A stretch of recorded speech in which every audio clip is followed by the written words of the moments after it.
आपकी मदद कर सके। गीता का ये ज्ञान अमृत से भरा है, जो इंसान के मरे हुए मन और जीवन में एक नई जान डाल देता है। मैं गारंटी के साथ ये बात कह सकता हूँ कि जो कोई भी इन 30 बातों को ध्यान से पूरा वीडियो के अंत तक सुनेगा, उसे अपनी हर समस्या का हल मिल जाएगा। उसे वो सब कुछ मिल जाएगा जो वो पाना चाहता है। इसलिए इस वीडियो में एक भी विचार को मिस मत कीजिए और इस वीडियो को पूरा अंत तक सुने। तो चलिए शुरू करते हैं। श्रीमद् भगवत गीता का सबसे पहला उपदेश है कि बहुत ज़्यादा मीठे बोलने वालों से और ज़्यादा तारीफ करने वालों से सावधान रहना चाहिए, क्योंकि लोग मीठा सिर्फ तभी बोलते हैं जब उनको आपसे अपना मतलब निकालना होता है। आपकी तारीफ भी सिर्फ तभी की जाती है जब उन्हें आपसे अपना काम निकालना होता है। याद रखना कि तारीफ आपको ज़िंदगी में कभी भी फ्री में नहीं मिलने वाली। अगर कोई आपकी तारीफ कर रहा है तो कुछ न कुछ उसके लिए आपको चुकाना ही पड़ेगा। इसीलिए जो बहुत ज़्यादा मीठा बोलते हैं या जो आपकी तारीफ करते हैं, उनसे ज़रा सावधान रहना चाहिए। श्रीमद् भगवत गीता का दूसरा उपदेश ये है कि आँखों से सच दिखने वाली बात पर भी एकदम से जल्दी भरोसा नहीं करना चाहिए। ऐसी बहुत कहानियाँ आपने सुनी होंगी कि कई बार आँखों से दिखने वाली बात भी सच नहीं होती है। इसीलिए भरोसा करने में अभी भी जल्दबाजी मत करना। गीता का तीसरा उपदेश ये है, हल्की आशा से कर्म करने वाले मनुष्य का मन कभी शांत व संतुष्ट नहीं रहेगा, क्योंकि उसकी लालसा हर नए शिखर पर पहुंचती ही रहेगी। ऐसे में उसका मन कभी संतुष्टि का आनंद नहीं भोग पाएगा। जो व्यक्ति फल की अभिलाषा हेतु कर्म करता है, फिर जब उसे उम्मीदों के अनुसार फल प्राप्ति नहीं हो पाती है, तो वो निराश और दुखी हो जाता है। भगवान श्री कृष्ण अर्जुन से कहते हैं, तुम स्वयं को मुझ में समर्पित कर दो, ईश्वर पर भरोसा रखो और निस्वार्थ, निश्चल, निष्पाप और निष्पक्ष होकर बिना फल की अभिलाषा के कर्म करते जाओ। तुम्हारा जीवन सुख और संतुष्टि से भर जाएगा। देखना, दुख कभी तुम्हें छू नहीं पाएगा और मोक्ष की प्राप्ति हो जाएगी। बार बार जन्म लेने वाले अनंत इच्छाएं मनुष्य को अपनी इंद्रियों का गुलाम बना देती हैं। जब हम दूसरों की चुगली करते हैं तो हमें उसके भाग्य में मिलने वाले दुखों और कष्टों को भी भोगना पड़ जाता है। किसी के प्रति बुरी भावना रखना, बुरा सोचना, ईर्ष्या करना, बुरा बोलना, अपने धर्म और कर्तव्य का पालन न करने वाले कभी मोक्ष प्राप्त नहीं कर सकते। कर्म अच्छा हुआ तो फल अवश्य मिलेगा और कर्म बुरा हुआ तो दंड भी अवश्य मिलेगा। मैं भूत का, वर्तमान और भविष्य में होने वाली प्रत्येक घटना के हर परिणाम को देख सकता हूँ। इसलिए परिणाम की चिंता छोड़कर अपने कर्म को निरंतर करते रहो। कर्म अच्छा हो या बुरा, वे तब तक पीछा नहीं छोड़ते जब तक वह कर्म करने वाले को फल की प्राप्ति नहीं हो जाती। यानी जब तक कर्म करने वाला अपने कर्म के परिणामों को पूर्ण रूप से भोग न ले, समय से पहले और भाग्य से अधिक कभी कुछ उसको नहीं मिल पाता। सामान्य मनुष्य सदैव सर्वश्रेष्ठ मनुष्यों को देखकर, उन्हीं के आदर्शों पर चलकर उन्हीं के जैसा बनने का प्रयास करते हैं। संसार तुम्हें वैसा ही देखेगा जिस मानसिक दृष्टि से तुम संसार को देखते हो। बुरी आदतें, बुरी चीज़ें और बाहरी सुंदरता के प्रति मनुष्य तब आकर्षित होता है जब वह अपनी इंद्रियों का गुलाम हो जाता है। जिस प्रकार जलते हुए छोटे से दिए की रोशनी से प्रचंड अंधकार भी समाप्त हो जाता है, उसी प्रकार जब आप मन में मौजूद अज्ञानता से भरे अंधकार रूपी कमरे में सकारात्मक सोच का तेल डालकर ज्ञान का प्रकाश उजागर करेंगे, तो अज्ञानता रूपी समक्ष अंधकार स्वतः ही समाप्त हो जाता है। श्रीमद् भगवत गीता का चौथा उपदेश यह है कि लोगों में अपना सहारा ढूंढना छोड़ दो। सबसे बड़ी आपके मन की यही कमजोरी होती है कि आप दूसरों में सहारा ढूंढते हैं और यही चीज़ आपको कमज़ोर बनाती है। यही चीज़ आपका खुद पे विश्वास खत्म कर देती है। जो लोग सोचते हैं ना कि ये तो मेरा सहारा है, ये तो मुश्किल वक्त में मुझे काम आएगा, वही लोग मुश्किल वक्त में सबसे ज़्यादा दुखी और अकेले पड़ जाते हैं। आप सिर्फ ईश्वर को अपना सहारा बनाओ, देखना जब भी कोई मुश्किल आएगी ना, वो किसी न किसी को आपकी मदद के लिए भेज ही देंगे। दुनिया को सहारा मत बनाओ। जो खुद अपने लिए सहारा ढूंढ रहे हैं, वो आपका सहारा कैसे बनेंगे? तो अपना सहारा दुनिया को नहीं, ईश्वर को बनाना चाहिए। गीता की 5वीं शिक्षा यह है कि क्रोध मनुष्य का सर्वनाश कर देता है।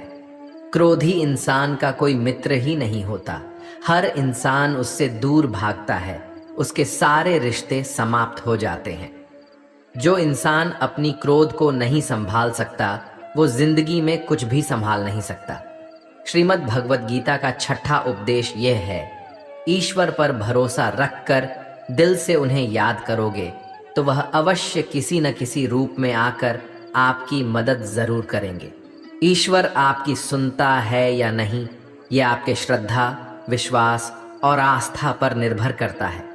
किसी का भला करके कभी एहसान न जताएं, अन्यथा वो कर्म शून्य के समान हो जाता है और मिलने वाला यश बेकार हो जाता है। यह सोच करके कभी अभिमान नहीं करना चाहिए कि हमने तो कितने लोगों या जीवों की मदद की है, क्योंकि करने वाला तो स्वयं ईश्वर होते हैं। आप तो मात्र एक जरिया हैं, कठपुतली हैं। क्रोध करना व्यर्थ है। यदि क्रोध में आकर आप प्रतिक्रिया दे रहे हैं तो इसका अर्थ है आपको ईश्वर के बनाए कानून यानी कि कर्म पर भरोसा ही नहीं है। मन के शंकाओं को कभी जन्म ना दो। ये शंकाएं मन में गलत फहमियों के पहाड़ बना देती हैं, जिससे जीवन का सुख चैन छीन जाता है।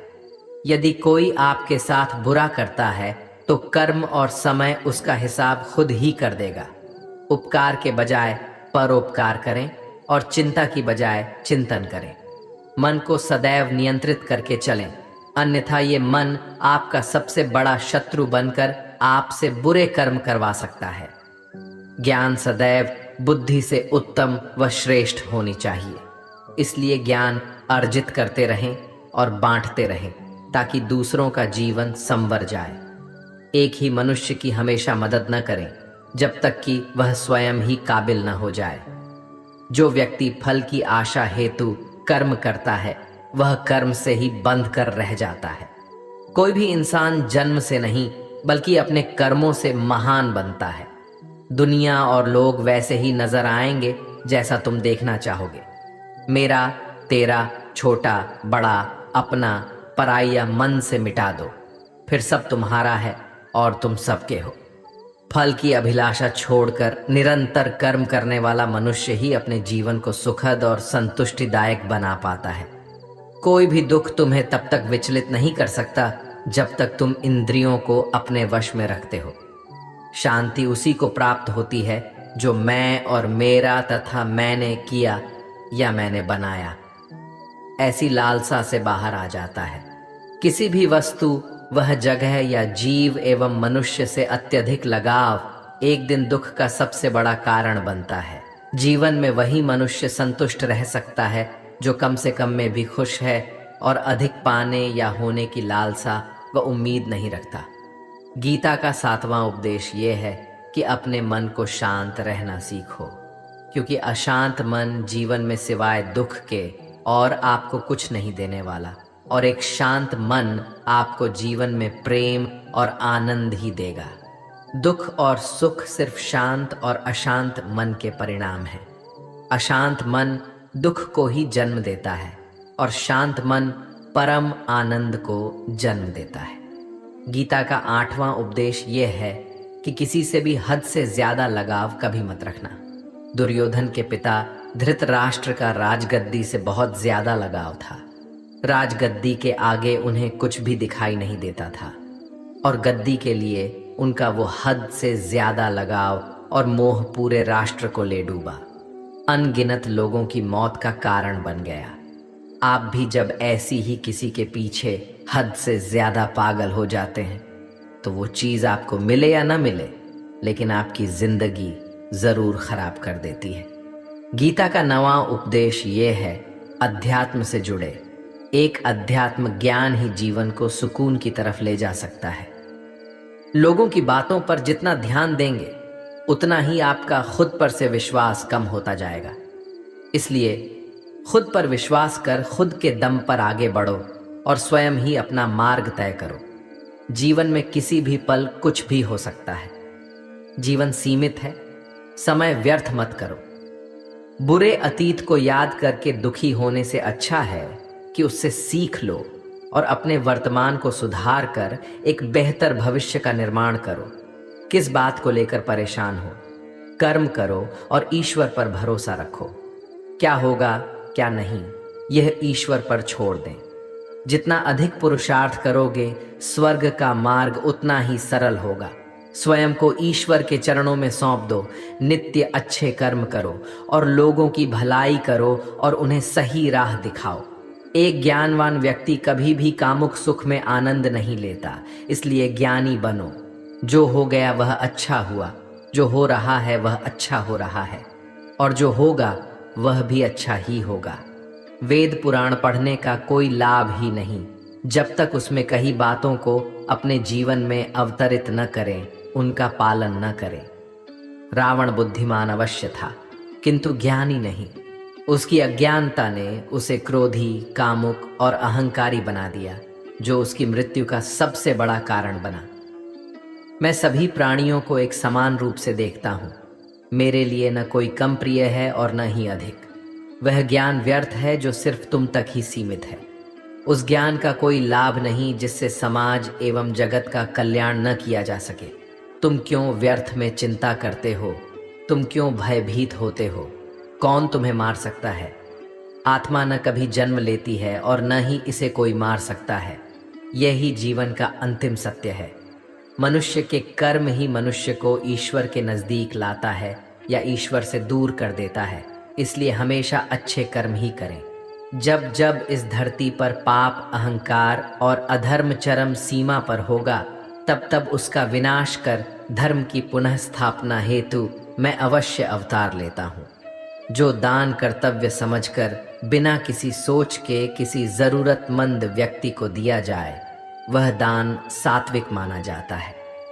जिसने मन को जीत लिया है, उसने पहले ही परमात्मा को प्राप्त कर लिया है, क्योंकि उसने शांति प्राप्त कर ली है।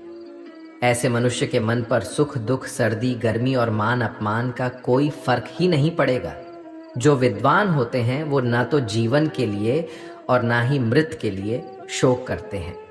गृहस्थी व समाज में रहकर परोपकार करना और अपने कर्तव्यों को पूरी निष्ठा से ईमानदारी के साथ निभाना, धर्म का पालन करना भी बड़े तप के समान होता है।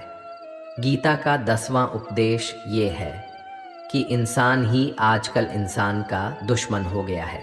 चाहे आप बिजनेस में देख लो, चाहे आप रिश्तों में देख लो, किसी भी फील्ड में आप देख लो, इंसान ही इंसान को नुकसान पहुंचा रहा है। इतना प्रतिस्पर्धा बढ़ गया है, कितनी चोरियां बढ़ रही हैं, इतना क्राइम बढ़ गया है। शास्त्रों में जो कल युग के लक्षण लिखे गए हैं ना, कि एक दिन इंसान ही इंसान को खाएगा, वो समय तो आ गया है। इंसान ही तो इंसान को खा रहा है, एक दूसरे का बिजनेस खा रहा है, एक दूसरे की नौकरियां खा रहा है, एक दूसरे की जिंदगी की खुशियां खा रहा है। इंसान जो दुखी है उसे और दुखी करो, जो खुश है उसे परेशान करो। यही तो हो गया है आजकल। कहने को तो सब इंसान है, लेकिन इंसानियत कहीं दिखती ही नहीं। एक सेठ के घर से एक भिखारी निकल रहा था। उसने उस सेठ से कहा कि मुझे एक गिलास पानी पिला दीजिए, बहुत प्यास लगी है। बहुत दूर से पैदल चलकर आया हूँ, मेरे प्राण निकल रहे हैं। तो सेठ बोला कि अभी आदमी नहीं है, आदमी आ जाए तो आपको पानी दे दिया जाएगा। थोड़ी देर बाद उस भिखारी ने सेठ से कहा, आप कृपया करके मुझे एक गिलास पानी पिला दीजिए, मैं चला जाऊंगा। मेरे प्राण निकल रहे हैं और आस पास में किसी का घर भी नहीं दिख रहा। तो उस सेठ ने कहा, मैंने कहा ना कि आदमी आने वाला है, वह आ जाए तो आपको पानी मिल जाएगा। फिर वो भिखारी उस सेठ से कहने लगा कि तुम खुद ही आदमी क्यों नहीं बन जाते? थोड़ी देर के लिए तुम ही आदमी बन जाओ। आजकल यही हो गया है। यहाँ कोई आदमी बनने को तैयार ही नहीं है। बस लोग एक दूसरे को नोचने में लगे हैं, एक दूसरे का फायदा उठाने में लगे हैं। इसीलिए ही कलयुग को मतलबी युग कहा जाता है कि लोग सिर्फ और सिर्फ एक दूसरे से अपने मतलब से ही जुड़े हुए हैं। गीता का 11वां उपदेश ये है कि जिंदगी में कभी भी खुद को किसी का ज़रूरतमंद मत बनाओ, क्योंकि जब तक आप किसी के ज़रूरतमंद नहीं होते तब तक आपको कोई दुख नहीं पहुंचा सकता, कोई आपका फ़ायदा नहीं उठा सकता। जिस इंसान के आप ज़रूरतमंद हो जाओगे वो आपका लाभ उठाना शुरू कर देता है। जिस दिन आपने अपने जीवन को किसी का ज़रूरतमंद बना दिया, उसी दिन से आपको उसकी ग़ुलामी करनी पड़ती है। औरों की तो छोड़ो, जो लोग अपने नौकरों के, काम वाली बाइयों के ज़रूरतमंद हो जाते हैं तो उनका सब कुछ सहना शुरू कर देते हैं, क्योंकि उन्हें पता होता है कि आपका काम उनके बिना चल ही नहीं पाएगा और आप खुद से उतना काम कर नहीं पाएंगे, और दूसरा कोई आपको मिल नहीं रहा तो उनका आपको परेशान करना शुरू हो जाता है। लेकिन जब उन्हें ये समझ आता है कि आप अपना काम खुद कर सकते हैं तो आपको दूसरे 1000 ऑप्शन मिल सकते हैं, तो वो चुपचाप अपना काम करेंगे। अब अगर आप कोई ऐसी नौकरी करते हैं जहां आपके बॉस के गलत होते हुए भी आप उसका टॉर्चर सहते रहते हैं, तो आपको पता होता है कि आप उसके ज़रूरतमंद हैं और वो उसका पूरा फ़ायदा लेता है।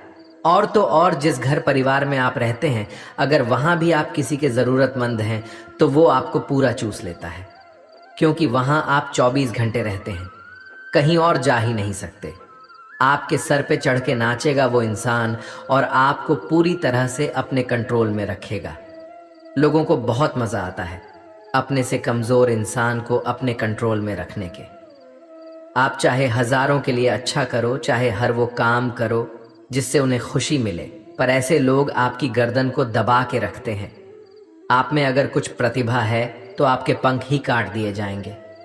हर वो कोशिश की जाएगी आपके साथ जिससे आप जिंदगी में कभी आगे ही न बढ़ पाओ। आप किसी का ज़रूरतमंद होना मर जाने से भी बदतर होता है। ज़रूरतमंद आपको ग़ुलाम बनाकर रख देती है। आपने कभी गौर किया कि आपकी ज़िंदगी वही लोग ख़राब करते हैं जिनके आप ज़रूरतमंद हो जाते हैं। आपका सारा दुख वहीं से आता है जिसके आप ज़रूरतमंद होते हैं। ज़रूरतमंद सिर्फ शरीर या काम की नहीं होती, सबसे बड़ी ज़रूरतमंद मन की होती है कि ज़िंदगी में कोई हमें चाहिए, हमें संभालने के लिए, नहीं तो हम खुश नहीं रह पाएंगे। अकेलापन लोगों से झेला नहीं जाता है। फिर कई बार आप ऐसे लोगों से जुड़ जाते हैं जो आपकी इस मन की ज़रूरतमंदी का पूरा फ़ायदा उठाते हैं। आप उनसे रिश्ता इसीलिए जोड़ते हैं ताकि आपकी ज़िंदगी में थोड़ी खुशी आए, और वो लोग आपको खून के आंसू रुलाते हैं, आपकी पूरी ज़िंदगी नर्क बना देते हैं। याद रखना एक बात, माँ बाप के अलावा ऐसा दुनिया में आज तक कोई पैदा नहीं हुआ है कि आप जिसके ज़रूरतमंद हो और वो आपका फ़ायदा ना उठाएं। इसीलिए ज़िंदगी में कभी भी खुद को किसी का ज़रूरतमंद मत बनाना। गीता का 12वां उपदेश ये है, असफलता के डर से दोबारा प्रयास न करने वाला मनुष्य जीवन में बड़ी कामयाबी कभी प्राप्त ही नहीं कर सकता। क्रोध से भ्रम पैदा होता है, भ्रम से बुद्धि व्यग्र होती है। जब बुद्धि व्यग्र हो जाती है तब तर्क नष्ट हो जाता है, और जब तर्क नष्ट हो जाता है तब व्यक्ति का नाश हो जाता है। बड़ी कामयाबी एक ऐसे ताले में बंद होती है जो 5 चाबियों से खुलती है: सकारात्मक सोच, एकाग्रता, सच्ची लगन, दृढ़ संकल्प और निरंतर प्रयास। निष्पक्ष और निस्वार्थ भाव से कर्म किए बिना मोक्ष की उम्मीद करना बेकार है।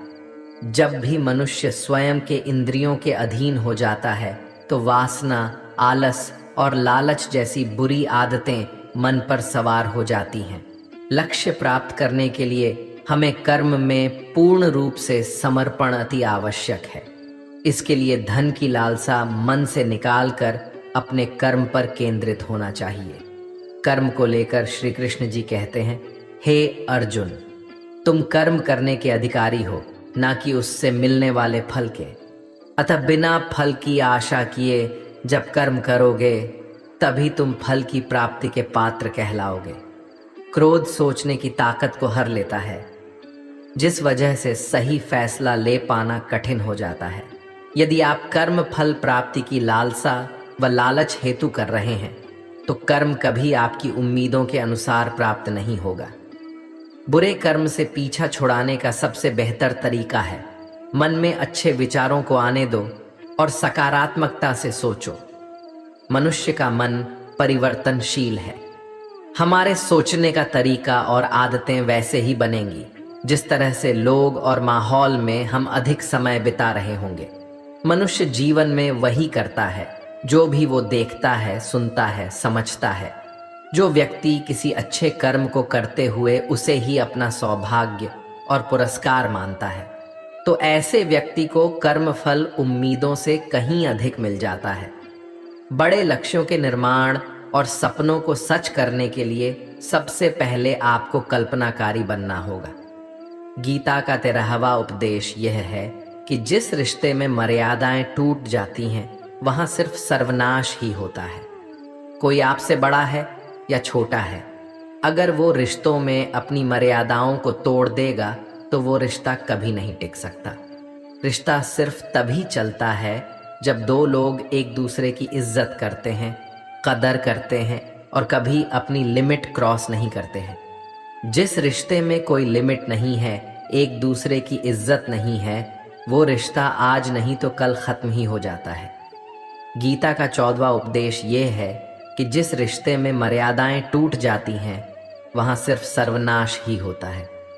कोई आपसे बड़ा है या छोटा है, अगर वो रिश्तों में अपनी मर्यादाओं को तोड़ देगा तो वो रिश्ता कभी नहीं टिक सकता। रिश्ता सिर्फ तभी चलता है जब दो लोग एक दूसरे की इज्जत करते हैं, कदर करते हैं और कभी अपनी लिमिट क्रॉस नहीं करते हैं। जिस रिश्ते में कोई लिमिट नहीं है, एक दूसरे की इज्जत नहीं है, वो रिश्ता आज नहीं तो कल खत्म ही हो जाता है। गीता का 15वां उपदेश ये है, जो आपके मुंह पे अपनापन दिखाए, आपकी पीठ पीछे आपको नुकसान पहुंचाए, ऐसे लोगों से दूर ही रहना। चाणक्य ने कहा है कि ऐसे लोग उस घड़े की तरह होते हैं जिसके मुंह में तो अमृत लगा है लेकिन जिसके भीतर जहर भरा हुआ होता है। आप जिसे अमृत समझकर पी जाते हैं, वास्तविकता में वो जहर ही होता है। तो ऐसे लोगों को जहर की तरह छोड़ देना चाहिए जो अपनेपन का दिखावा करे और पीछे से हमेशा आपको नुकसान पहुंचाए। गीता का 16वां उपदेश ये है कि अपनी खुशी और अपना दुख हर किसी के आगे जाहिर नहीं करना चाहिए, क्योंकि लोग आपकी खुशी पर नज़र लगा देते हैं और आपके दुख में आपकी हंसी उड़ाने लगते हैं। आपकी खुशी से कोई खुश नहीं होता, लोगों को जलन होती है। हर आंसू आंख में लाया ना करो, हर जख्म सबको दिखाया ना करो। यहाँ लोग हाथ में नमक लिए फिरते हैं, इसलिए अपना हर दर्द सबको दिखाया ना करो।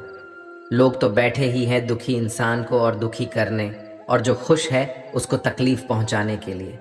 अपनी मन की हालत अपने तक ही रखो, सिर्फ उसे बताओ जिससे उसे समझने की समझ हो। गीता का 17वां उपदेश यह है कि जीवन में कई बार नया शुरू करने के लिए पुराने को पूरी तरह से मिटाना पड़ता है।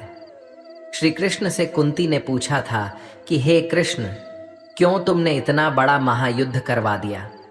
तो श्री कृष्ण ने बोला कि अधर्म बहुत बढ़ गया था और इस अधर्म का पूरी तरह से नाश करने के लिए, एक नए युग को लाने के लिए पुराने का सर्वनाश करना बहुत ज़रूरी होता है। जब कोई महल पूरी तरह से भंगार हो जाती है, बहुत पुरानी हो जाती है, तो उसे पूरी तरह से तोड़कर फिर से नवनिर्माण होता है। ऐसे ही आपके जीवन में भी आपको कुछ नया करना है तो पुराने को पूरी तरह से मिटाना होगा।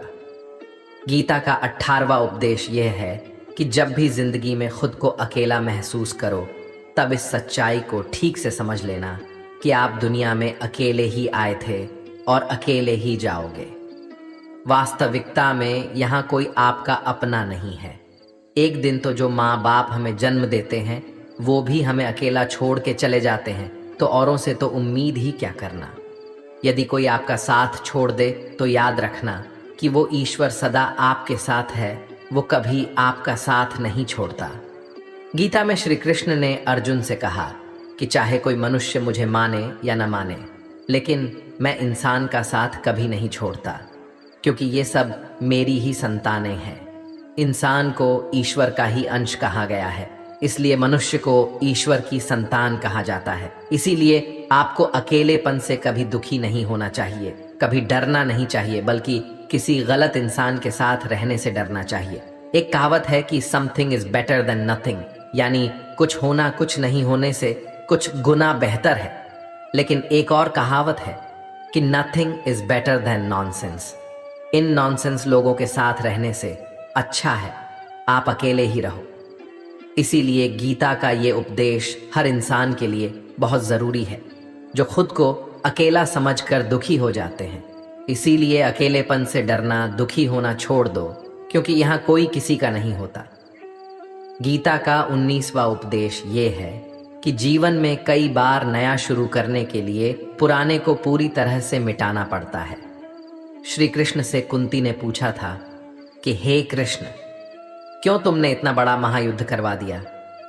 तो श्री कृष्ण ने बोला कि अधर्म बहुत बढ़ गया था और इस अधर्म का पूरी तरह से नाश करने के लिए, एक नए युग को लाने के लिए पुराने का सर्वनाश करना बहुत ज़रूरी होता है। जब कोई महल पूरी तरह से भंगार हो जाती है, बहुत पुरानी हो जाती है, तो उसे पूरी तरह से तोड़कर फिर से नवनिर्माण होता है। ऐसे ही आपके जीवन में भी आपको कुछ नया करना है तो पुराने को पूरी तरह से मिटाना होगा। गीता का 20वां उपदेश ये है कि कभी भी अपने धन, अपने पद और बल का अभिमान नहीं करना चाहिए। दुर्योधन को बहुत अभिमान था कि मेरे पास भीष्म पितामह जैसे, द्रोणाचार्य और कर्ण जैसे योद्धा बैठे हैं, तो ये पांडवों को तुम्हें यूं ही मसल कर रख दूंगा। अपने धन का अभिमान था, अपने पद और शक्ति का अभिमान था, लेकिन वो अभिमान ही एक दिन उसके सर्वनाश का कारण बना।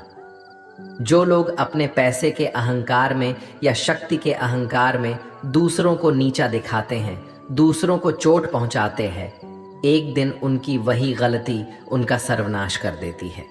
इसलिए जीवन में आप चाहे कितने भी सफल हो जाएं, कितने भी बड़े इंसान हो जाएं, लेकिन उसका अभिमान दूसरों को कभी मत दिखाना। गीता का 21वां उपदेश ये है, श्री कृष्ण अर्जुन से कहते हैं कि हे अर्जुन, मृत्यु जीवन का अटल सत्य है, जिसे कुछ समय के लिए टाला तो जा सकता है, किंतु झूठा साबित नहीं किया जा सकता। और ये शरीर तो किराए के घर की भांति है, जहां हम कुछ समय के मेहमान हैं। शरीर नश्वर है, किंतु आत्मा अमर है। जो होना है उसे कोई टाल नहीं सकता, और जो होना ही नहीं है उसके बारे में शोक व चिंता करके स्वयं की परेशानियां बढ़ाने के ही समान है। जो भी जन्म लेता है उसकी मृत्यु निश्चित है, और मरने वाले का जन्म निश्चित है। इसलिए जो अटल है उसके विषय में तुमको शोक नहीं करना चाहिए। सच्चाई से कभी दूर नहीं भागा जा सकता है, इसलिए सत्य को स्वीकार कर लेने में ही हमारी समझदारी है। झूठ को जानबूझकर सत्य मानकर जीना ही बहुत बड़ी गलतफहमी कहलाती है। स्वयं की व्यक्तिगत सोच गलत फहमियों को भी जन्म दे सकती है, इसलिए स्वयं की व्यक्तिगत सोच को दूसरों पर कभी नहीं थोपना चाहिए। वासना, क्रोध और लालच ये नरक के 3 द्वार होते हैं। बिना मोक्ष के जन्म मरण के चक्र से छुटकारा नहीं पाया जा सकता। जिस प्रकार अग्नि सोने को परखती है, उसी प्रकार संकट वीर पुरुषों को परखती है। मनुष्य का सबसे बड़ा और सबसे पहला शत्रु या मित्र उसका मन ही होता है। एक और हद से अधिक इच्छाएं जीवन का सुकून छीन लेती हैं। बिना किसी पुरुषार्थ के आप अच्छे फल व सकारात्मक परिणाम की कामना ही नहीं कर सकते। यदि आप धर्म के मार्ग पर चलते हैं तो परिणाम की चिंता किए बिना अपने धर्म का निडरता से पालन करें। गीता का 22वां उपदेश ये है कि जहां आपके लिए प्रेम और इज्जत नहीं है वहां कभी मत जाओ। महाभारत का युद्ध शुरू होने से पहले श्री कृष्ण हस्तिनापुर गए थे, पांडवों की तरफ से शांति प्रस्ताव लेकर के। तब शकुनी ने दुर्योधन से कहा, ये कृष्ण बड़ा मायावी है, अगर ये हमारे पक्ष में आ जाएं तो समझ लो पांडव हार ही गए। तो इसकी सेवा करो, इसको अपने घर आने का निमंत्रण भेजो, इसे खुश करो। जब श्री कृष्ण हस्तिनापुर पहुंचे तो दुर्योधन ने उन्हें अपने घर आने के लिए कहा और श्री कृष्ण से कहा, आप मेरे घर में रहिए, मेरा आतिथ्य स्वीकार कीजिए, मेरे घर में भोजन कीजिए। तो श्री कृष्ण ने दुर्योधन से कहा कि दुर्योधन, इंसान को किसी के घर तभी भोजन करना चाहिए, तभी जाना चाहिए, या तो उसे बहुत प्रेम हो या तो हमारे जीवन में कोई बहुत बड़ी आपत्ति आ गई हो। ना तो मेरी जिंदगी में कोई आपत्ति आई है और ना ही तुम्हारा मुझसे कोई प्रेम है, तो तुम्हारे घर तो मैं कभी नहीं आऊँगा। तुम मुझे अपने घर बुला रहे हो सिर्फ और सिर्फ अपना मतलब पूरा करने के लिए, और मतलबी लोगों के घर कभी नहीं जाना चाहिए। इसीलिए इससे हमको ये शिक्षा मिलती है कि जिसके दिल में आपके लिए प्रेम नहीं है, इज्जत नहीं है, वहाँ आपको कभी नहीं रहना चाहिए। आपको सिर्फ उसी जगह रहना चाहिए जहाँ आपकी कदर हो, आपको इज्जत मिले और जहाँ आपको प्रेम मिले। गीता का 23वां उपदेश यह है कि मूर्ख और दुष्ट लोगों को कभी ज्ञान नहीं देना चाहिए। इससे उनके अहंकार को चोट लगती है और वो आपके लिए मन में वैर भाव लेके बैठ जाते हैं और वक्त आने पर आपको ही नुकसान पहुंचाते हैं। मनुष्य जीवन बहुत दुर्लभ है, इसे व्यर्थ न जाने दो। जीवन में ऐसे कर्म करो जो आने वाले मानव जाति के लिए प्रेरणा स्रोत बन सके। श्री कृष्ण अर्जुन से कहते हैं कि हे अर्जुन, जो जीवन के मूल्य को जानता हो वह मनुष्य अपने जीवन का मूल्य निर्धारित कर जीवन को एक बड़ा लक्ष्य प्रदान कर पाता है। स्वयं के लिए सर्वश्रेष्ठ बने। आपका मूल्य समझकर दुनिया एक दिन आपका सम्मान करेगी। जीवन न तो भविष्य में है न अतीत में, जीवन तो इसी क्षण में है। इसलिए वर्तमान को खुश होकर जियो। श्री कृष्ण अर्जुन से कहते हैं कि हे अर्जुन, तुम्हारे तथा मेरे अनेक जन्म हो चुके हैं। मुझे तो वो सब जन्म याद है, लेकिन तुम्हें नहीं। खुद को जीवन के योग्य बनाना ही सफलता और सुख का एकमात्र मार्ग है। ईश्वर आपके जीवन को सुधारने संवारने हेतु अनेक कर्म करने के मौके देता है, किंतु मनुष्य अपनी इंद्रियों के अधीन रहकर उन मौकों का सही लाभ नहीं उठा पाता है। अच्छे कर्म करने के मौके कभी न छोड़ें। कर्म करो, फल की लालसा छोड़कर कर्म करने वाला मनुष्य ही अपने जीवन को सफल बना पाता है। बुरे कर्मों के बाद जिंदगी भर कितने भी अच्छे कर्म कर लो, किंतु बुरे कर्मों का फल अवश्य ही मिलकर रहेगा। श्री कृष्ण अर्जुन से कहते हैं, हे अर्जुन, एक सच्चा योगी अपने कर्म फल की इच्छा किए बिना कर्म को धर्म समझकर पूरी निष्ठा से करता है। जो मनुष्य न तो कर्म फल की इच्छा करता है और न ही कर्म फलों से घृणा करता है, वह सन्यासी जाना जाता है। जीवन में किसी भी मुकाम को प्राप्त किया जा सकता है जब मनुष्य अपने मन पर नियंत्रण और खुद पर विश्वास रखकर आगे बढ़े। तो निर्बलता अवश्य ईश्वर देता है, किंतु मर्यादा मनुष्य का मन ही निर्मित करता है। गीता का 24वां उपदेश यह है, आप चाहे कितने भी अच्छे हो, लेकिन अगर बुरे लोगों के साथ रहोगे तो आपका भी वही हाल होगा जो बुरे लोगों का होता है। भीष्म पितामह एक ब्रह्मचारी थे, धर्मात्मा थे, लेकिन वो अधर्म के पक्ष में खड़े हो गए। द्रोणाचार्य भी एक ब्राह्मण थे, लेकिन वो अधर्म के पक्ष में खड़े हो गए, तो अंत में उनका वही हाल हुआ जो एक अधर्मी इंसान का होता है। उनको मृत्यु के समय भयानक पीड़ा का सामना करना पड़ा। इसीलिए गलत संग में कभी नहीं रहना चाहिए, क्योंकि कई बार आपको उनके संग में रहने की वजह से उनके ही कर्मों की सजा मिलने लगती है। फिर आपको समझ नहीं आता कि मैंने तो कुछ किया भी नहीं, मैं तो खाली उनके साथ रहता हूँ, मुझे दुख क्यों मिला। बुरे लोगों का संग आपकी जिंदगी में कभी खुशी नहीं लाएगा, इसलिए हमेशा अच्छे संग में रहना चाहिए। गीता का 25वां उपदेश यह है कि जो दूसरों के साथ छल करता है उसका अंत बहुत बुरा होता है। दुर्योधन का मामा शकुनी और दुर्योधन ने पांडवों के साथ जीवन भर छल किया, पथ पथ पर उन्हें धोखा दिया, कभी ईमानदारी से उनके साथ नहीं चला और उसका परिणाम दुर्योधन को यह मिला कि उनके दल का हर एक बड़ा योद्धा छल के द्वारा ही मारा गया, क्योंकि दुर्योधन ने जैसा कर्म किया था उसको वैसा ही फल मिला। सारा जीवन भर उसने छल किया, तो अंत में उसकी खुद की मृत्यु भी एक छल से ही हुई थी। इसीलिए कोई अगर खुद को बहुत ज्यादा चालाक समझता है कि दूसरे को धोखा दे दिया, दूसरे को बेवकूफ बना दिया, एक दिन कोई आएगा उसकी जिंदगी में भी तो उसको ही धोखा देगा, क्योंकि कर्मा सबके चेहरे याद रखता है। जो जैसा कर्म करता है उसको वैसा फल जरूर मिलता है। गीता का 26वां उपदेश यह है कि जीवन में जब भी कोई मुश्किल आए तो हिम्मत मत हारो, बस थोड़ा धीरज रखो। जो लोग मुश्किल वक्त में खुद को थोड़ा संभाल कर धीरज रखते हैं वो हर मुश्किल को आसानी से पार कर जाते हैं। एक राजा अपने गुरुजी के पास गया और उसने गुरुजी से जाकर बोला कि ऐसे तो राज्य में हर प्रकार की खुशहाली है, पर वक्त का कोई भरोसा नहीं है।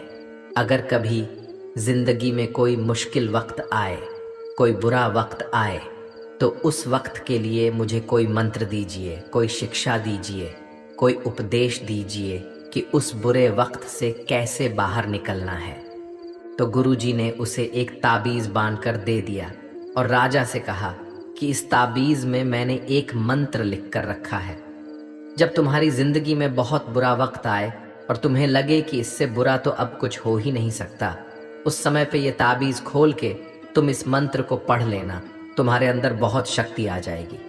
और एक दिन ऐसा हुआ भी कि उस राजा के राज्य पे किसी दूसरे राजा ने आक्रमण कर दिया और इस राजा की ऐसी स्थिति हुई कि उसे अपना राज्य छोड़कर, पूरे शहर को छोड़कर अपने कुछ लोगों के साथ भागना पड़ा।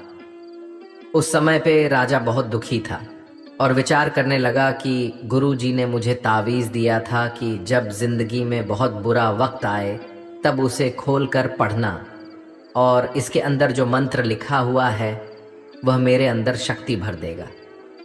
राजा ने विचार किया कि इससे बुरा वक्त और क्या हो सकता है।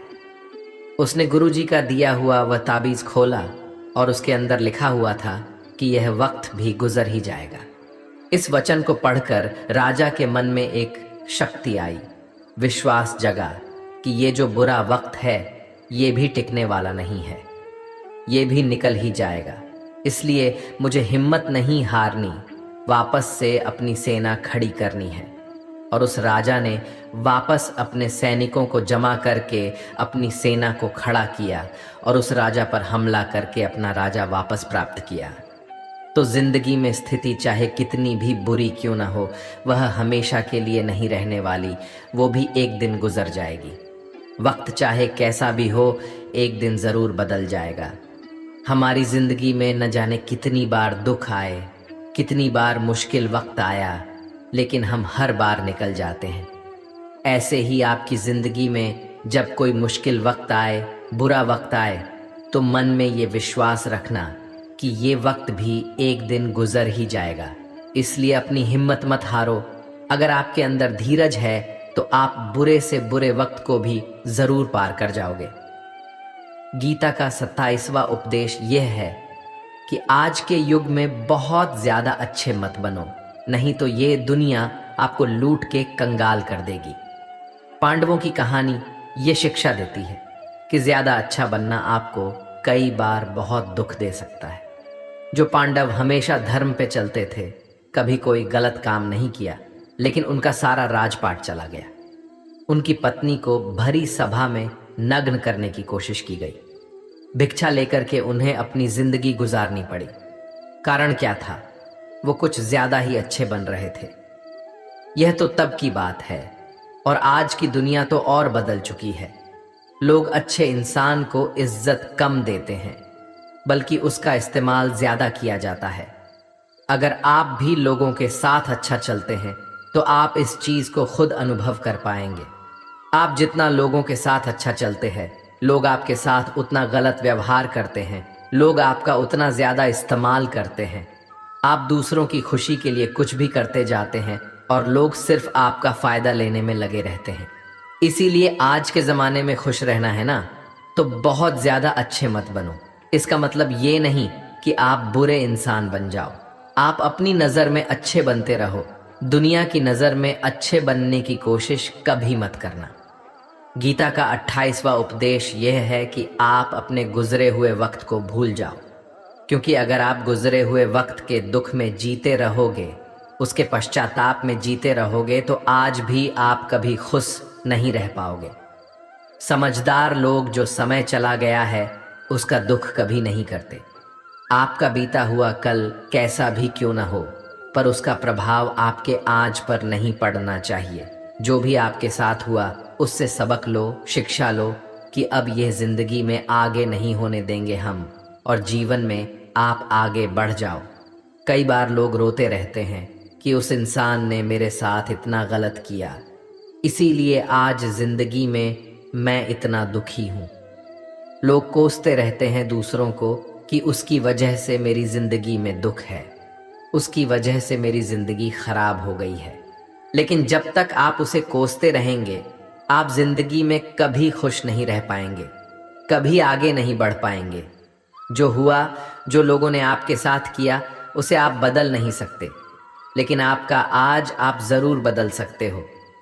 कल के दुख से छूटना चाहते हो तो कल में नहीं, आज में जीना शुरू करो। आपको ऐसा एक भी इंसान नहीं मिलेगा जो अपने कल में जीता हो और प्रसन्न रहता हो। सिर्फ वही इंसान खुश रहेगा जो अपने आज में जीता है। कल में जीने वाला इंसान किसी न किसी पीड़ा से जुड़ा होता है, किसी न किसी दुख, किसी न किसी पश्चाताप से जुड़ा होता है। कल में जीना आपकी जिंदगी की सारी खुशियां छीन लेगा, तो जितना हो सके अपने पास्ट को भूल जाइए और अपने प्रेजेंट में जीना शुरू कीजिए। गीता का 28वां उपदेश ये है कि हमारे रिश्तेदार ही हमसे सबसे ज़्यादा जलते हैं। हमारी सफलता से सबसे ज़्यादा दिक्कत हमारे रिश्तेदारों को ही होती है।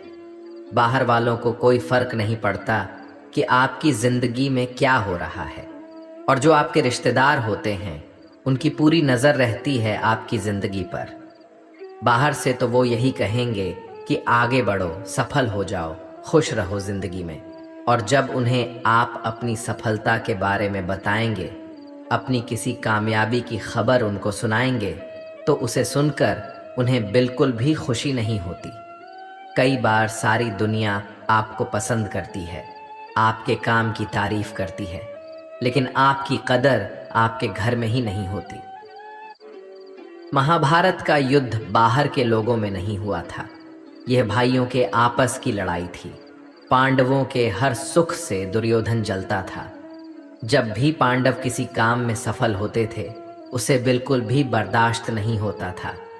दुर्योधन हर कोशिश करता था पांडवों को नीचा गिराने का, जितना हो सके उन्हें दुखी करने का, और वही भाइयों की आपसी जलन महाभारत के युद्ध की वजह से हुई, जिसमें न जाने कितने अनगिनत लोग मारे गए। बाहर वाले को क्या फ़र्क पड़ता है कि आप कैसी ज़िंदगी जीते हैं, लेकिन ये जो रिश्तेदार होते हैं, ये जो करीबी लोग होते हैं, मजाल जो इन्हें आपकी खुशी बर्दाश्त हो जाए, सबसे ख़तरनाक होते हैं ये लोग, क्योंकि ये बाहर से बहुत मीठा चलते हैं, आपको अच्छे अच्छे शब्द कहते हैं, लेकिन आपके पीठ पीछे ये आपसे ज़रा भी खुश नहीं होते। तो इसीलिए किसी को भी अपना समझने से पहले आप ये ज़रूर चेक कर लें कि वो सच में आपका अपना है या सिर्फ अपनेपन का दिखावा हो रहा है। गीता का 29वां उपदेश ये है कि जो इंसान आपको बार बार चोट पहुंचाए, उसे कभी माफ़ नहीं करना चाहिए। युधिष्ठिर ने दुर्योधन को बार बार माफ़ किया, और उसका परिणाम ये हुआ कि उन्हें अपनी ज़िंदगी में बहुत बड़े दुखों का सामना करना पड़ा। वह इंसान अगर एक बार गलती करे तो माफ़ करना फिर भी ठीक है, लेकिन कोई अगर बार बार गलती करे तो उसे माफ़ करना आपको बहुत ज़्यादा नुकसान पहुंचाएगा, क्योंकि वो गलती नहीं हो रही है उससे, वो उसकी आदत है, वो ऐसा ही है, वह हमेशा आपके साथ ऐसा करेगा। तो बहुत ज़्यादा दयालु मत बनो। किसी को माफ़ करने में और बेवकूफ़ बनने में बहुत बड़ा अंतर होता है। किसी को अगर एक बार आप माफ़ भी कर रहे हो तो उस इंसान से आप ज़रूर सावधान रहना। कहते हैं, आजमाए हुए को फिर आजमाना मिट्टी मुंह में डालने के बराबर होता है। जिससे धोखा खाया है जिससे आपको तकलीफ मिली है उस पे भरोसा गलती से भी मत करना। तो माफ उतना ही करो जितने में आप बेवकूफ ना लगो। गीता का 29वां उपदेश यह है कि जब कोई आपके साथ धोखा या छल करे तो उसको कोसना या दुखी होना छोड़ दो, बल्कि उससे शिक्षा लो कि लोग असलियत में वैसे नहीं होते जैसा आप उन्हें समझ लेते हैं। यहाँ पर लोग अपने मुंह पर मुखौटा लगाकर घूमते हैं। यहाँ हर इंसान खुद को अच्छा दिखाने की कोशिश करता है, अच्छा बनने की कोशिश कोई नहीं करता। आप किसी के साथ थोड़ा गलत व्यवहार करके तो देखो, उसका असली रंग सामने आ जाएगा। या फिर जब आपकी ज़िंदगी में कुछ मुश्किल वक्त आएगा तो भी आपको उसका असली रंग देखने को मिल जाएगा। इसीलिए किसी पर भी जल्दी भरोसा नहीं करना चाहिए। किसी से भी इतनी उम्मीद नहीं लगानी चाहिए कि बाद में हमारा दिल ही टूट जाए, क्योंकि दुनिया के लोग ना कभी किसी के हुए हैं और ना कभी किसी के होंगे।